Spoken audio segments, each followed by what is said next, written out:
saluran tilawah Al-Quran dan kajian Islam. Jazakumullahu khairan kami ucapkan atas kebersamaan Anda, dan insya Allah sesaat lagi Anda dapat menyimak program acara yang insya Allah bermanfaat bagi Anda. Sebuah kajian ilmiah yang semoga akan membawa kebaikan bagi kita, bertambahnya ilmu kita, semakin baiknya amal-amal kita, dan semoga dengannya pula diterimanya amal-amal kita dengan dikumpulkannya kita di surga yang kita nanti bersama. Saudaraku seiman seakidah, kami ucapkan dari studio, selamat menyimak. Roja TV, saluran tilawah Al-Quran dan kajian Islam. Bismillahirrahmanirrahim. Alhamdulillahi Rabbil Alamin. وأشهد أن لا إله إلا الله وحده لا شريك له وأشهد أن محمدا عبده ورسوله صلى الله وسلم عليه وعلى آله وصحبه أجمعين.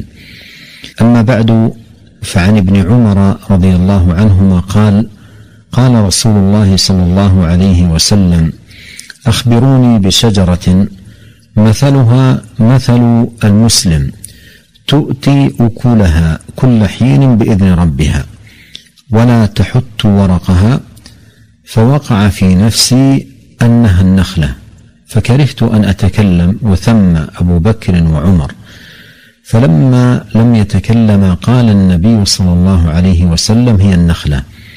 فلما خرجت مع أبي قلت: يا أبتاه، وقع في نفسي أنها النخلة.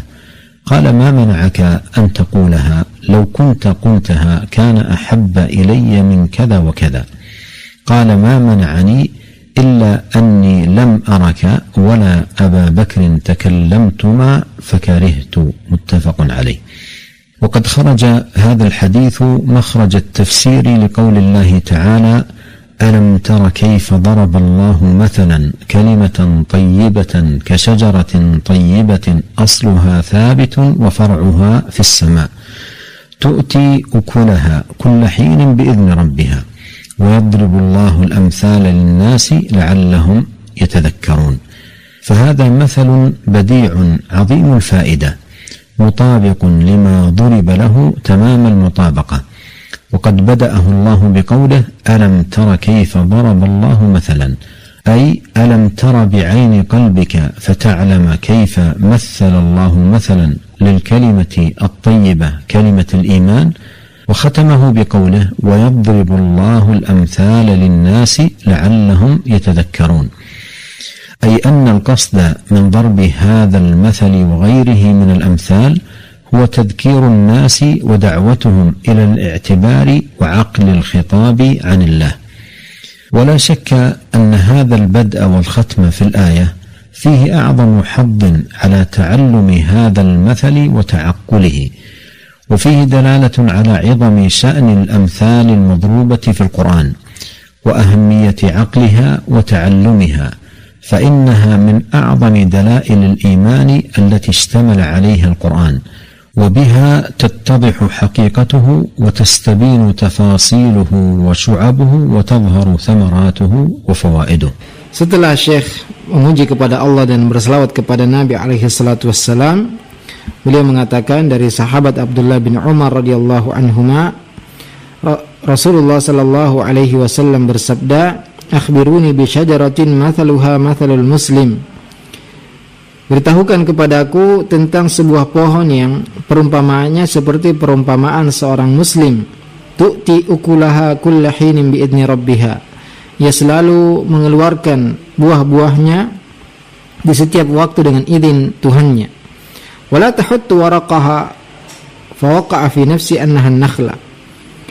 Dan pohon tersebut tidak berjatuhan daun-daunnya. Maka kata sahabat Abdullah bin Umar, aku membayangkan bahwasanya pohon tersebut adalah pohon kurma. Fakarihtu an natakallama wa thamma Abu Bakr wa Umar.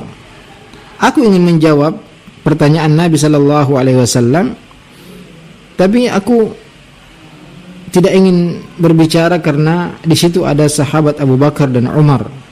Falamma lam yatakallama qala an-nabi sallallahu alaihi wasallam hiya an-nakhlah. Ketika kedua sahabat mulia tersebut tidak menjawab, maka Nabi SAW mengatakan itu adalah pohon kurma. Falamma kharajtu ma'a abi qultu ya abatah waqa'a fi nafsi annaha an-nakhlah.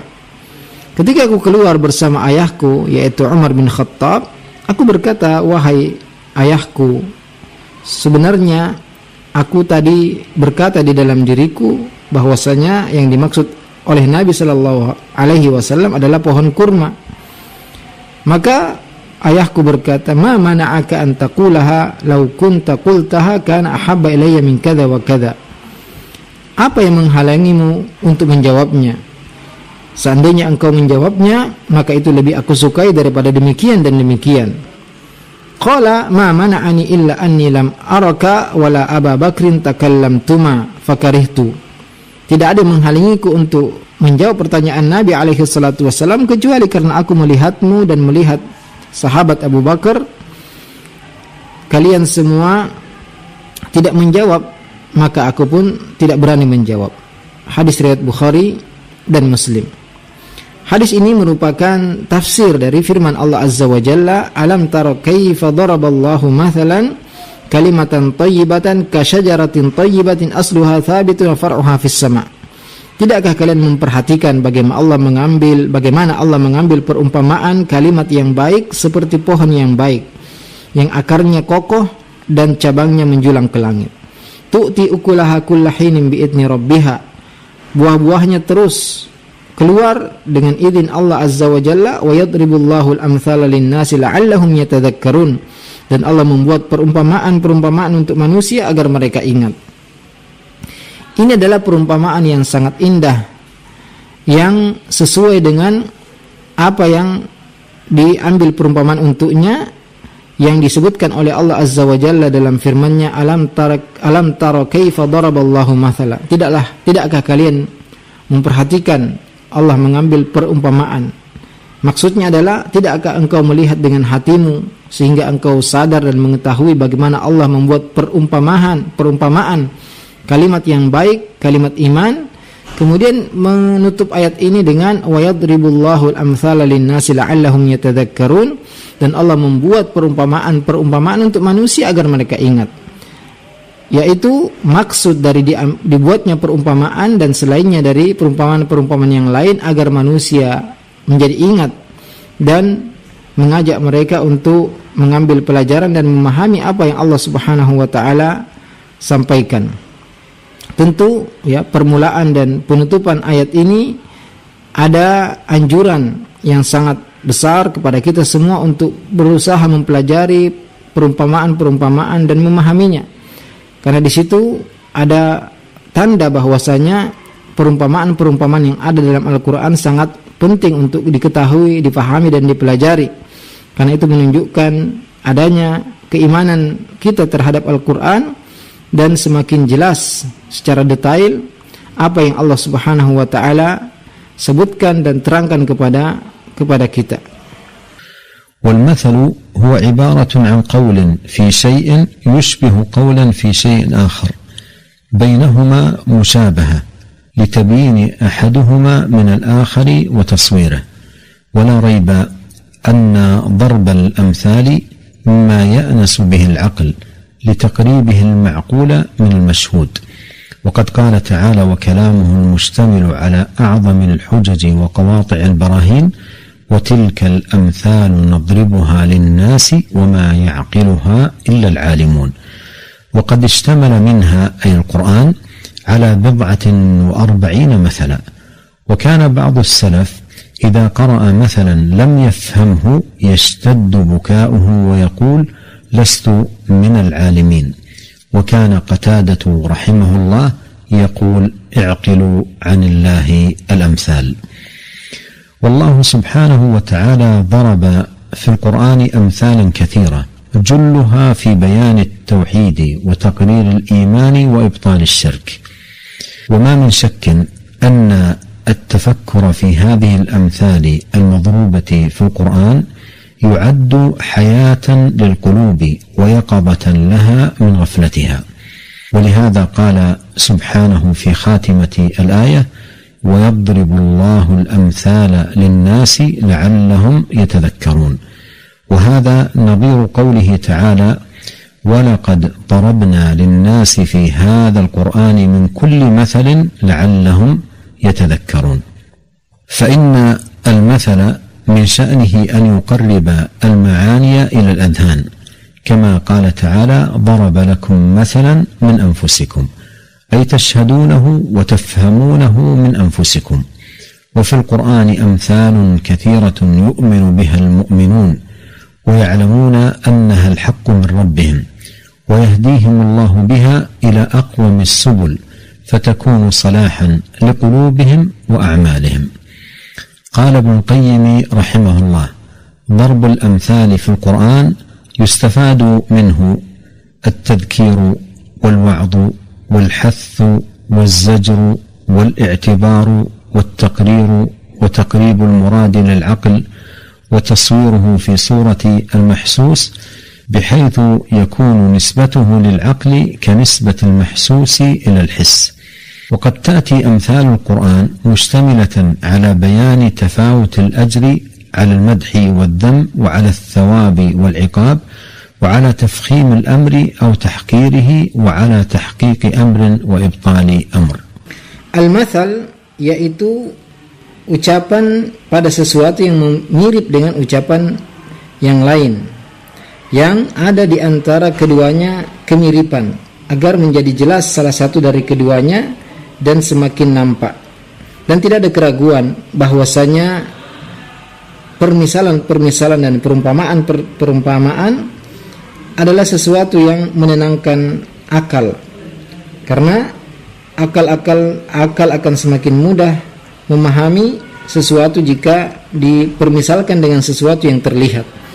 Allah Ta'ala berbicara tentang perkara-perkara yang di dalamnya ada hujjah yang sangat kuat. Allah Ta'ala berfirman: wa tilkal amthalu nadribuha lin-nasi wa ma ya'qiluha illa al-alimun. Dan itulah perumpamaan-perumpamaan yang Allah buatkan untuk manusia dan tidak dipahami kecuali orang yang berilmu. Dan Al-Quran mengandung lebih dari 40 perumpamaan. Dan sebagian ulama salaf dahulu jika membaca satu mathal atau perumpamaan dan dia tidak memahaminya, maka ia akan menangis dengan keras. Ia berkata, lastu minal alimin, aku tidak termasuk orang yang berilmu. Dan dahulu Qatadah mengatakan, iqulu anillahil amsal, pahamilah perumpamaan-perumpamaan yang Allah sebutkan. Dan Allah Subhanahu wa taala menyebutkan dalam Al-Qur'an perumpamaan yang sangat banyak. Kebanyakannya tentang penjelasan tauhid, penetapan keimanan, pembatalan kesyirikan, dan tidak ada keraguan bahwasanya mentafakuri dan merenungi perumpamaan-perumpamaan yang disebutkan dalam Al-Qur'an akan menghidupkan hati, akan membangunkan hati dari kelalaiannya. Allah Ta'ala berfirman, wa yadribullahu al-amthala lin-nasi la'allahum yatadhakkarun, dan Allah menjadikan perumpamaan-perumpamaan untuk manusia agar mereka ingat. Ini sama dengan firman Allah, wa laqad darabna lin-nasi fi hadzal qur'ani min kulli mathalin la'allahum yatadhakkarun, dan sungguh kami telah menjadikan perumpamaan untuk manusia, dan sungguh telah kami buatkan untuk manusia di dalam Al-Quran ini dari setiap permisalan, perumpamaan agar mereka ingat. Karena al-mathal dan perumpamaan tujuannya adalah mendekatkan sesuatu agar mudah dipahami. Sebagaimana firman Allah Ta'ala, darabalakum mathalan min anfusikum. Allah jadikan perumpamaan dari diri kalian, yang kalian saksikan, yang kalian pahami dari diri kalian. Dan di dalam Al-Quran banyak sekali perumpamaan-perumpamaan yang diimani oleh orang-orang yang beriman, dan mereka mengetahui bahwasanya itu adalah kebenaran dari Tuhan mereka, dan memberi mereka petunjuk kepada jalan yang lurus yang menjadikan tambahan kebaikan untuk hati dan amalan mereka. Berkata Ibnu Qayyim rahimahullah, darbul amsal fil Quran, pembuatan perumpamaan-perumpamaan dalam Al-Quran diambil darinya faidah diantaranya adalah pengingat, penasihat, motivasi, larangan, pelajaran, penetapan, dan juga agar memudahkan akal itu memahami dan membayangkannya. Karena sesuatu yang dijadikan perumpamaan untuk akal seperti sesuatu yang bisa dilihat, disentuh, dan dicapai oleh panca indera. Dan di dalam Al-Quran banyak sekali perumpamaan-perumpamaan yang menjelaskan tentang perbedaan pahala, juga tentang pujian dan celaan, juga tentang pahala dan hukuman, juga tentang perkara yang menunjukkan besarnya perkara tersebut atau hinanya perkara tersebut, atau untuk menjelaskan hakikat sesuatu atau menjelaskan tentang batilnya sesuatu. وهذه وقفة مع مثل ضربه الله في القرآن لبيان قوة تأثير القرآن على القلوب لما تحويه آياته المحكمات ومواعظه المؤثرات وهداياته النافعات من تأثير عظيم على القلوب. قال الله عز وجل: لو أنزلنا هذا القرآن على جبل لرأيته خاشعا متصدعا من خشية الله وتلك الأمثال نضربها للناس لعلهم يتفكرون. قال السعدي رحمه الله: هذا القرآن لو أنزله الله على جبل لرأيته خاشعا متصدعا من خشية الله، أي لكمال تأثيره في القلوب، فإن مواعظ القرآن أعظم المواعظ على الإطلاق، وأوامره ونواهيه محتوية على الحكم والمصالح المقرونة بها، وهي من أسهل شيء على النفوس وأيسرها على الأبدان، خالية من التكلف، لا تناقض فيها ولا اختلاف، ولا صعوبة فيها ولا اعتساف، تصلح لكل زمان ومكان وتليق لكل أحد. وقد بين الله جل وعلا قوة تأثير القرآن بأنه لو أنزل على جبل لتصدع من خشية الله، وإذا كان هذا شأن الجبل في قوة تأثير القرآن عليه، وهو جبل أصم صلب مصمت لتصدع من خشية الله، فما الشأن في قلب الإنسان؟ قال ابن القيم رحمه الله: وقد أخبر عنها أي الجبال فاطرها وباريها أنه لو أنزل عليها كلامه لخشعت ولتصدعت من خشية الله، فيا عجبا من مضغة لحم أقسى من هذه الجبال، تسمع آيات الله تتلى عليها ويذكر الرب تبارك وتعالى فلا تلين ولا تخشع ولا تنيب. فالواجب على المسلم أن يعتبر بهذا المثل وأن يتعظ وأن يعمل على أن يكون للقرآن أثر على قلبه، وأن يكون منتفعا بهدايات القرآن، وأن يتفقد نفسه فيما كان فيها من إخلال وتقصير في هذا الجانب العظيم. Dan mari kita mengambil satu perumpamaan yang Allah Subhanahu wa taala sebutkan dalam Al-Qur'an untuk menjelaskan kuatnya pengaruh Al-Qur'an terhadap hati. Karena Al-Qur'an mengandung ayat-ayat yang penuh hikmah dan nasihat-nasihat yang sangat berpengaruh terhadap hati, dan hidayah-hidayah yang sangat bermanfaat terhadap dada-dada manusia. Allah Azza wa Jalla berfirman: "Lau anzalna hadzal Qur'ana 'ala jabalin la ra'aitahu khashi'an mutasaddi'an min khasyatillah wa tilkal amthalu nadribuha lin-nasi la'allahum yatafakkarun." Seandainya kami turunkan Al-Qur'an ini kepada gunung, maka sungguh engkau akan melihatnya tunduk, terpecah belah karena takut kepada Allah. Dan demikianlah kami jadikan perumpamaan bagi manusia agar mereka berfikir. Berkata Imam As-Sa'di rahimahullah, Al-Quran ini seandainya Allah turunkan kepada gunung, maka engkau akan melihat ia takut, tunduk, terpecah belah karena takut kepada Allah. Karena kuatnya, sempurnanya pengaruh Al-Quran terhadap hati. Karena nasihat-nasihat Al-Quran adalah nasihat yang paling baik secara mutlak. Perintahnya, larangannya mengandung hikmah dan kebaikan. Al-Quran adalah sesuatu yang paling mudah untuk jiwa, yang paling ringan untuk badan.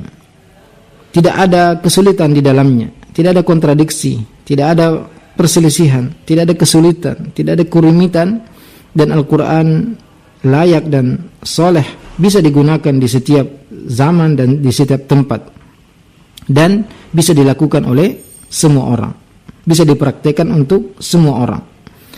Dan Allah Subhanahu wa taala menjelaskan kuatnya pengaruh Al-Qur'an yang seandainya diturunkan kepada gunung, maka gunung tersebut akan terpecah belah karena takut kepada Allah.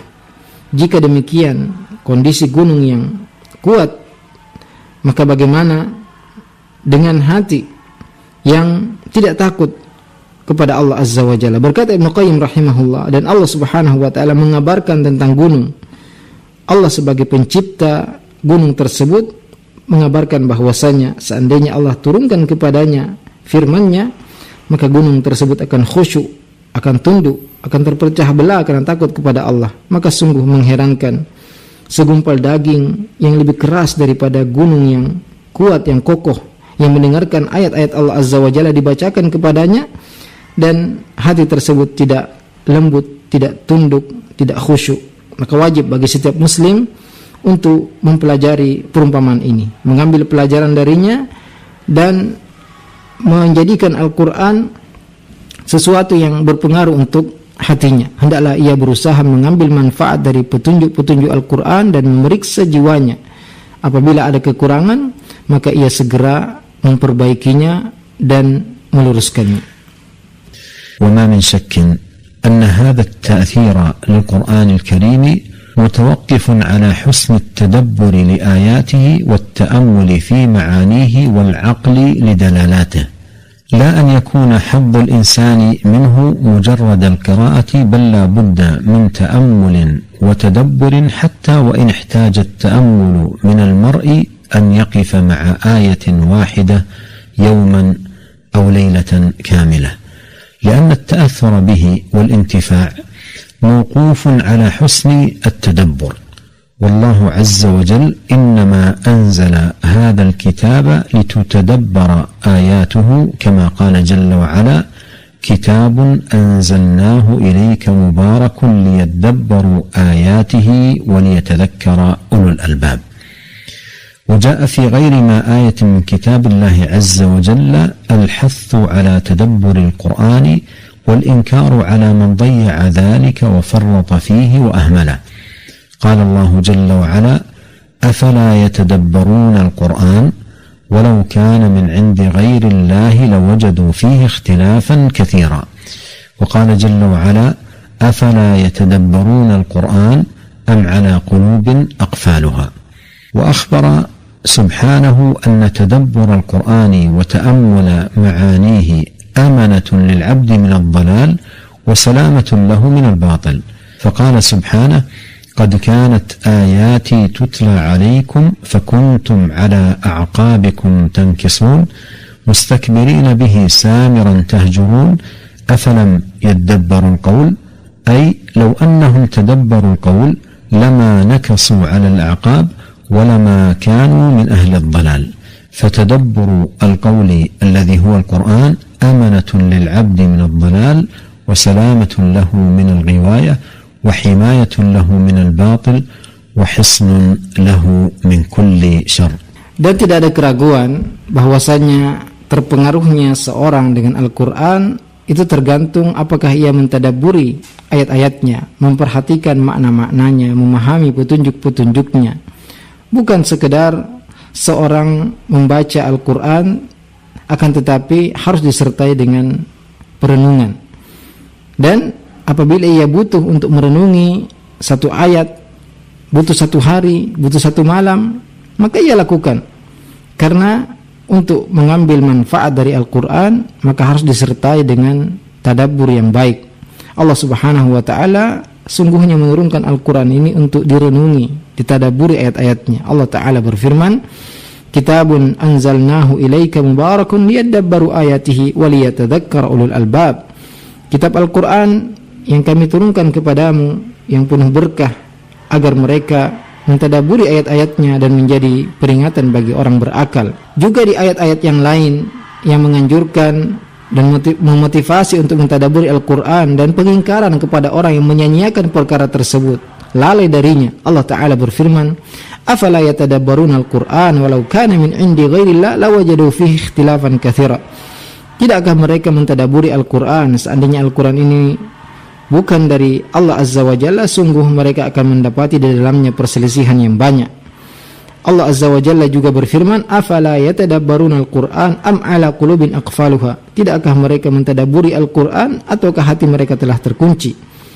Allah Subhanahu wa taala mengabarkan bahwasanya merenungi, mentadabburi Al-Qur'an, memahami makna-maknanya adalah keselamatan bagi seorang hamba dari kesesatan dan penjagaan baginya dari terjatuh kepada kebatilan. Allah Subhanahu wa taala berfirman, qad kanat ayati tutla alaikum fakuntum ala aqabikum tankisun. Sungguh telah dibacakan kepada kalian ayat-ayatku, namun kalian berbalik ke belakang. Mustakbirina bihi samiran tahjurun, menyombongkan diri dan berkata dengan perkataan yang buruk. Afalam yaddabbarul qawla, tidakkah mereka merenungi perkataan?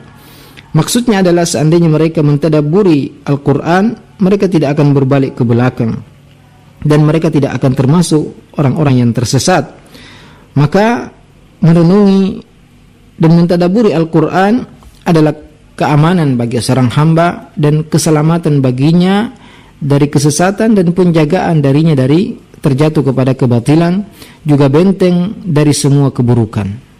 فما أحوج قلوبنا إلى القرآن الكريم معرفة بعظمته وإدراكا لمكانته واهتداء بهداياته ولزوما لما يدعو إليه من صلاح العباد وفلاحهم وسعادتهم في دنياهم وأخراهم، ويعين العبد على تحقيق هذا المطلب إدراكه أن القرآن كلام رب العالمين وتنزيل العلي الحكيم، أنزله سبحانه هداية للعباد وصلاحا للناس يخرجهم به من الظلمات إلى النور، ومعرفته بصفات القرآن العظيمة ونعوته الجليلة الدالة على عظيم مكانته ورفعة شأنه، لتكون هذه المعرفة عونا له على الإقبال على القرآن تدبرا واهتداء بهداياته العظيمة. قال الله تعالى: قد جاءكم من الله نور وكتاب مبين يهدي به الله من اتبع رضوانه سبل السلام ويخرجهم من الظلمات إلى النور بإذنه ويهديهم إلى صراط مستقيم. فجمعت هاتان الآيتان الكريمتان 7 صفات عظيمة للقرآن. الأولى في قوله جل وعلا: قد جاءكم من الله، فهو كتاب منزل من رب العالمين، تكلم الله جل وعلا به وسمعه منه جبريل، ونزل به جبريل على محمد صلى الله عليه وسلم، وإنه لتنزيل رب العالمين، نزل به الروح الأمين على قلبك لتكون من المنذرين. ومن نبينا عليه الصلاة والسلام سمعه الصحابة الكرام، ومن الصحابة سمعه تابعوهم، ومن التابعين تابع الأتباع، وهكذا تلقاه الآخر عن الأول بالأسانيد المضبوطة مصونا محفوظا مؤيدا بتأييد الله جل في علاه. إنا نحن نزلنا الذكر وإنا له لحافظون.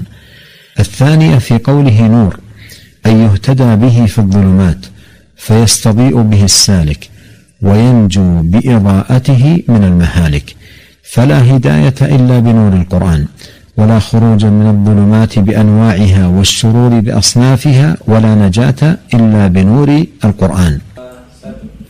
Maka hati kita benar-benar butuh kepada Al-Quranul Karim, butuh untuk mengetahui, mempelajari keagungan dan kedudukan Al-Quranul Karim. Hati kita sangat butuh kepada hidayah-hidayah Al-Quran, juga untuk selalu melazimi petunjuk-petunjuknya yang mengajak manusia kepada kebaikan, kepada kebahagiaan, kepada kesuksesan dan kemenangan di dunia dan di akhirat, dan membantu seorang hamba untuk mendapatkan apa yang ia inginkan.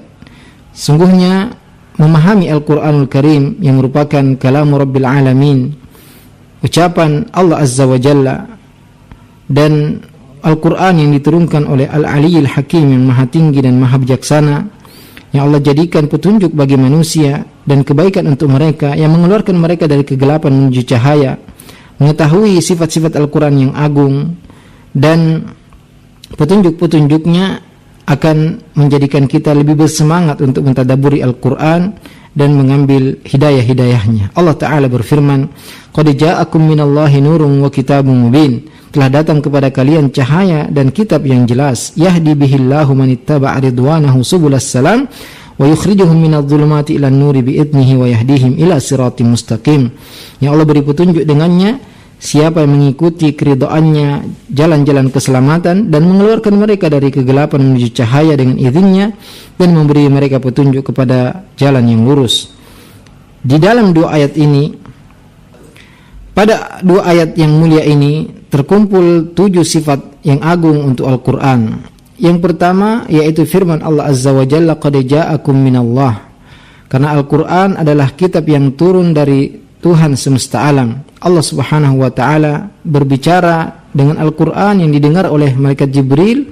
Kemudian malaikat Jibril turun membawanya kepada Nabi Muhammad sallallahu alaihi wasallam. Allah Ta'ala berfirman, "Wa innahu latanzilu rabbil alamin, nazala bihir ruhul amin ala qalbika litakuna minal mundirin." Sungguhnya Al-Quran adalah kitab yang diturunkan dari Allah, pencipta semesta alam. Nazala bihir ruhul amin, yang dibawa oleh ar-ruhul amin, yaitu malaikat Jibril, kepada hatimu agar engkau menjadi orang yang memberi peringatan. Kemudian dari Nabi kita alaihi salatu wassalam didengar oleh para sahabat yang mulia. Kemudian dari para sahabat yang mulia didengarkan oleh para tabi'in. Kemudian dari para tabi'in kepada tabi'ut tabi'in, pengikut tabi'in. Demikianlah terus disampaikan dari generasi ke generasi dengan sanad yang jelas, yang terjaga, yang dikuatkan oleh Allah Azza wa Jalla dan dijaga oleh Allah. Allah Ta'ala berfirman, "Inna nahnu nazzalna dzikra wa inna lahu lahafizun." Sungguhnya kamilah yang menurunkan Al-Quran dan kamilah yang akan menjaganya. Sifat yang kedua, Allah mengatakan nurun. Nurun yaitu cahaya yang dengannya seorang mendapatkan petunjuk di dalam kegelapan. Seseorang mengambil cahaya, seorang yang berjalan menuju Allah Subhanahu wa Ta'ala, yang mengambil Al-Quran sebagai lentera yang menyelamatkannya dari kebinasaan. Maka tidak ada petunjuk kecuali dengan mengambil petunjuk dari Al-Quran. Dan tidak mungkin seorang keluar dari kegelapan dengan berbagai macam dan keburukan-keburukan yang berbagai macam bentuknya. Tidak ada keselamatan kecuali dengan mengambil cahaya Al-Quran. الثالثة والرابعة في قوله وكتاب مبين. كتاب بمعنى مكتوب، وهو من الكتب وهو الجمع والضم، لأنه جمع العلوم والأخبار والقصص والأحكام على أتم الوجوه وأكملها وأتقنها وأحسنها. وقوله مبين أي للحق، موضح له، مرشد إليه، يهدي العباد إلى التي هي أقوم ويدلهم إلى التي هي أرشد. ففيه بيان مصالح العباد كلها ومنافعهم جميعها في دنياهم وأخراهم. الخامسة في قوله جل وعلا يهدي به الله من اتبع رضوانه سبل السلام، فهو كتاب فيه هداية العباد إلى سبل السلام، أي طرق الخير ودروبه، وهي شعب الإيمان وخصال الدين المتنوعة العظيمة. والسادسة في قوله جل وعلا ويخرجهم من الظلمات إلى النور بإذنه، فهو كتاب يخرج العباد من الظلمات بأنواعها، ظلمات الكفر والبدعة والمعصية والجهل والغفلة، إلى نور الإيمان والسنة والطاعة والعلم وذكر الله جل في علاه. السابعة في قوله في تمام هذا السياق ويهديهم إلى صراط مستقيم، أي سبيل قويم واضحة بينة يصل من خلالها العبد إلى رضوان الله والفوز بجنات النعيم، وهو دين الله الذي رضيه لعباده ولا يرضى لهم دينا سواه، وأن هذا صراطي مستقيما فاتبعوه ولا تتبعوا السبل فتفرق بكم عن سبيله، ذلكم وصاكم به لعلكم تتقون. نسأل الله جل وعلا أن يرزقنا قلوبا معظمة للقرآن مدركة لمكانته معتنية به متدبرة له مهتدية بهداياته إنه تبارك وتعالى سميع الدعاء وهو أهل الرجاء وهو حسبنا ونعم الوكيل وصلى الله وسلم على عبده ورسوله نبينا محمد وآله وصحبه أجمعين والسلام عليكم ورحمة الله وبركاته. Yang ketiga dan yang keempat yang merupakan sifat Al-Quran, yaitu di dalam firman Allah, wa kitabun mubin. Kitab adalah sesuatu yang tertulis, yang diambil dari kata al-katbu, yaitu artinya al-jam'u wa dhammu, mengumpulkan sesuatu. Karena Al-Quran mengumpulkan ilmu-ilmu, kabar-kabar, kisah-kisah, hukum-hukum yang paling sempurna dan yang paling baik. Juga firman Allah Azza wa Jalla mubin, artinya penjelas bagi kebenaran, petunjuk yang menunjukkan hamba kepada jalan yang lebih lurus. Dan di dalamnya juga ada penjelasan untuk kebaikan hamba semuanya, manfaat di dunia dan di akhirat mereka. Yang kelima, dalam firman Allah Azza wa Jalla, yahdi bihillahu man ittaba'a ridwanahu subulas salam. Yang dengan Al-Quran Allah beri petunjuk kepada siapa yang mengikuti keridhaannya jalan-jalan keselamatan. Al-Quran adalah kitab petunjuk kepada manusia untuk meniti jalan-jalan keselamatan, jalan-jalan kebaikan, cabang-cabang keimanan, syariat-syariat agama yang bermacam-macam.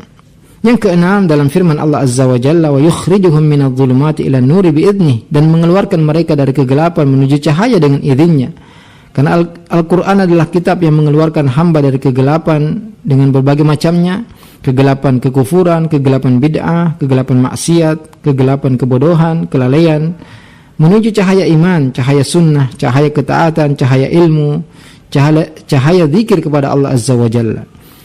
Sifat yang ketujuh, yaitu yang disebutkan dalam firman Allah Azza wa Jalla di penutup ayat tadi, wa yahdihim ila sirati mustaqim, dan memberi mereka petunjuk kepada jalan yang lurus, jalan yang jelas, yang dengannya seorang hamba akan sampai kepada keridhaan Allah Azza wa Jalla dan surga yang penuh dengan kenikmatan, yaitu agama yang Allah ridhai untuk hambanya, dan Allah tidak ridha bagi mereka agama selainnya. Allah Ta'ala berfirman, wa anna hadha sirati mustaqiman fattabi'uh wa la tattabi'us subula fatafarraqa bikum an sabilih dzalikum wassaakum bihi la'allakum tattaqun. Dan ini adalah jalanku yang lurus, maka ikutilah, dan janganlah kalian mengikuti jalan-jalan selainnya yang mencerai-beraikan kalian dari jalannya. Itulah wasiat yang Allah wasiatkan kepada kalian agar kalian bertakwa. Kita semua memohon kepada Allah Azza wa Jalla agar mengaruniakan kita hati-hati yang mengagungkan Al-Quran, yang memahami kedudukan Al-Quran, yang memperhatikan Al-Quran, mentadabburi ayat-ayatnya, yang mengambil petunjuk-petunjuknya. Sungguhnya Allah Maha mendengar doa, Maha mengabulkan, dan Allah Subhanahu wa Ta'ala adalah sebaik-baik penolong. Wa sallallahu wa sallam ala nabiyina Muhammadin wa ala alihi wa sahbihi ajma'in. Wassalamu alaikum warahmatullahi wabarakatuh.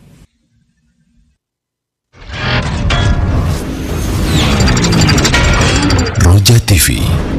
Jazakumullahu khairan kami ucapkan bagi Anda para pemirsa Roja TV dengan kebersamaan Anda di saluran yang kita cintai, saluran tilawah Al-Quran dan kajian Islam Roja TV.